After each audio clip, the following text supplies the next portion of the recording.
Qu'as-tu fait de ta vie, pitance de roi? J'ai vu l'homme.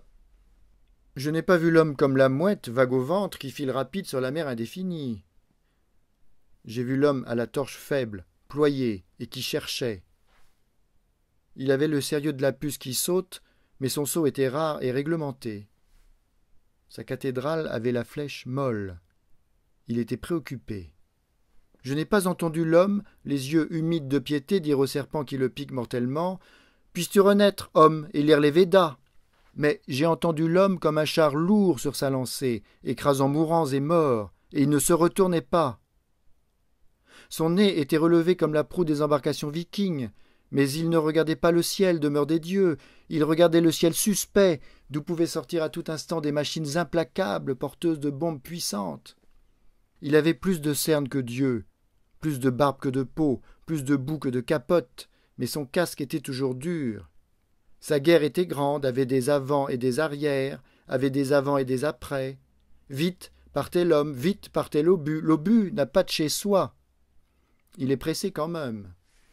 Je n'ai pas vu, paisible, l'homme au fabuleux trésor de chaque soir pouvoir s'endormir dans le sein de sa fatigue amie. Je l'ai vu agité et sourcilleux. Sa façade de rire et de nerfs était grande, mais elle mentait. Son ornière était tortueuse. Ses soucis étaient ses vrais enfants. Depuis longtemps, le soleil ne tournait plus autour de la terre, tout le contraire. Puis, il avait encore fallu descendre du singe. Il continuait à s'agiter comme fait une flamme brûlante, mais le torse du froid, il était là, sous sa peau. Je n'ai pas vu l'homme comptant pour homme, j'ai vu ici l'on brise les hommes. Ici on les brise, là on les coiffe et toujours il serre. Piétiné comme une route, il serre.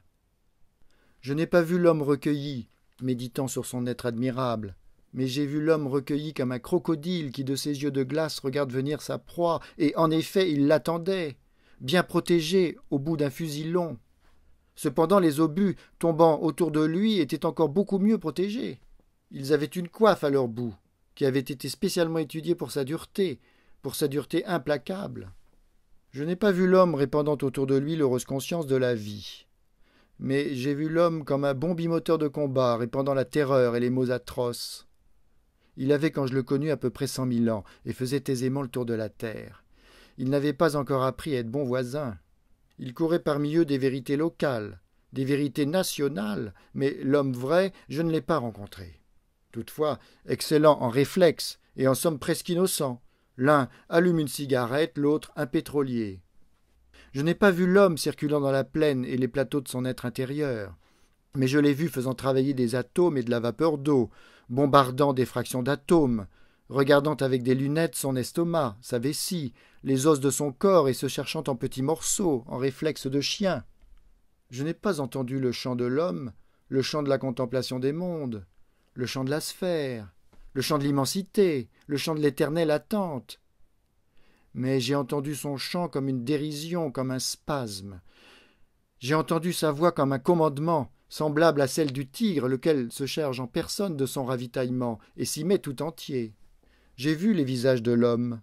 Je n'ai pas vu le visage de l'homme comme un mur blanc qui fait lever les ombres de la pensée, comme une boule de cristal qui délivre les passages sur l'avenir, mais comme une image qui fait peur et inspire la méfiance.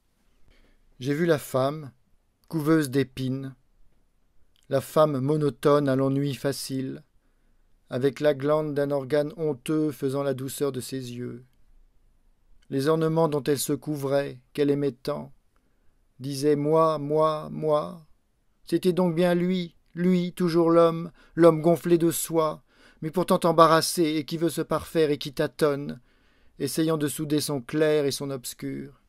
Avec de plus longs cheveux et des façons de liane, c'était toujours le même à la pente funeste. L'homme, empiétant, qui médite de peser sur votre destin. J'ai vu l'époque tumultueuse et mauvaise, travaillée par les hormones de la haine et des pulsions de la domination. L'époque destinée à devenir fameuse, à devenir l'histoire, qui s'y chamarrerait de l'envers de nos misères, mais c'était toujours lui, ça tapait toujours sur le même clou. Des millions de son espèce vouée au malheur entraient en indignation au même moment et se sentaient avoir raison avec violence, prêts à soulever le monde, mais c'était lui, pour le soulever sur les épaules brisées d'autres hommes. La guerre, l'homme, toujours lui. L'homme à la tête de chiffres et de supputations, sentant la voûte de sa vie d'adulte sans issue et qui veut se donner un peu d'air, qui veut donner un peu de jeu à ses mouvements étroits et voulant se dégager davantage se coince. La science, l'homme encore, s'était signé. La science aime les pigeons décérébrés, les machines nettes et tristes comme un thermocotère sectionnant un viscère, cependant que le malade, écrasé des terres, gît dans un fond lointain et indifférent. Et c'étaient les philosophies de l'animal le moins philosophique du monde, des i et des ismes ensevelissant de jeunes corps dans de vieilles draperies, mais quelque chose d'alerte aussi, et c'était l'homme nouveau, l'homme insatisfait, à la pensée caféinée, infatigablement espérant qui tendait les bras. Vers quoi les bras ne peuvent-ils se tendre? Et c'était la paix, assurément, un jour, bientôt, la paix comme il y en eut déjà des millions, une paix d'homme, une paix qui n'obturerait rien. Voici que la paix s'avance, semblable à un basset pleurétique, et l'homme plancton, l'homme plus nombreux que jamais, l'homme un instant excédé, qui attend toujours et voudrait un peu de lumière,